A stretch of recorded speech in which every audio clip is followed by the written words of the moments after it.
I'd like to tell you the story of a beautiful little girl born in the 70s. She had a good life, liked to play dress-up, had a favorite purse, and even watched the Lone Rangers sitting on her Mickey Mouse sleeping bag. However, as she grew up, it became evident to herself and to everyone else that she looked like a boy. So she tried to live a boy's life. She still liked tucking her dolls in at night, but she also loved He-Man and Transformers. So what that she loved her mother's clothing and makeup and liked to look through and wear her jewelry? So what that she fit in better with the little girls than she did with the little boys? That was all secret, and she was afraid it was wrong and that it might make her a freak, so she kept it hidden. She hid it so well and deep that she even let herself deny it. When she hit puberty, it became undeniable that her body looked like an awkward young man, further convincing everyone, including herself, that that's what she was. As she grew, she got very good at pretending to have control, pretending her best to be a boy, pretending to be happy, pretending she wanted to live.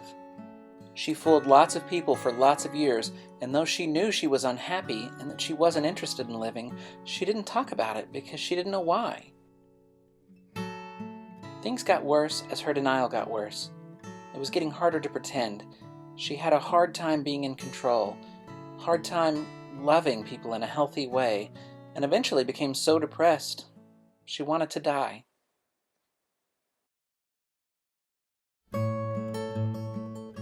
To save herself, she let the boy drop away and let herself be real for the first time in her entire life. This is me, Brooke, a few months before starting hormone replacement therapy and a few years after realizing that I'm transgender. That means that the gender I feel in my brain doesn't match the sex of my body. The only treatment for me was to start hormone replacement and to transition full-time to live my life as the correct gender. My second puberty has felt just about as awkward as my first one, but instead of things becoming more and more difficult for me, things are becoming easier because I'm becoming who I'm supposed to be. I got through my first real awkward phase, and I started to really blossom. I was feeling happy for reasons that I really couldn't say, whereas in the past, events would make me happy, like a birthday, but now I could just be driving down the street and feel happy. I started to really get to know and to understand myself. Several things about me, instead of really changing, they just came to light. And I was able to be honest with myself and with other people for the first time in my life, and it's been great. I'm a little over a year into my transition now, and everything hasn't corrected itself. It hasn't all just fixed itself.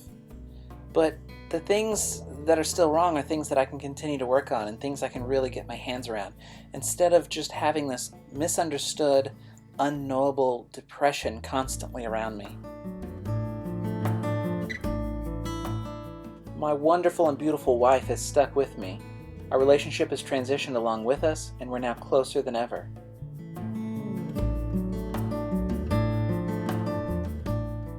My son is my biggest supporter. He now calls me Mari instead of Dad, and told me once, "Do what makes you happy, and if anyone's mean to you, ignore them."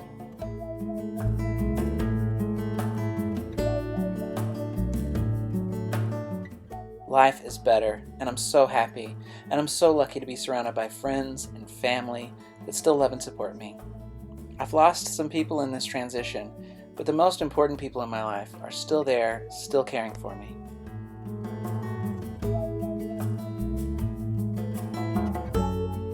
My advice to everybody watching this video is to be true to yourself right now. Don't wait 40 years like I did. It's true what they say, sometimes things feel like they get a little harder before they get better, but being better, oh my God, it's so much better. It's hard to explain. I'm happy, and I want you to be too. Thank you for watching. Love you all. Bye-bye.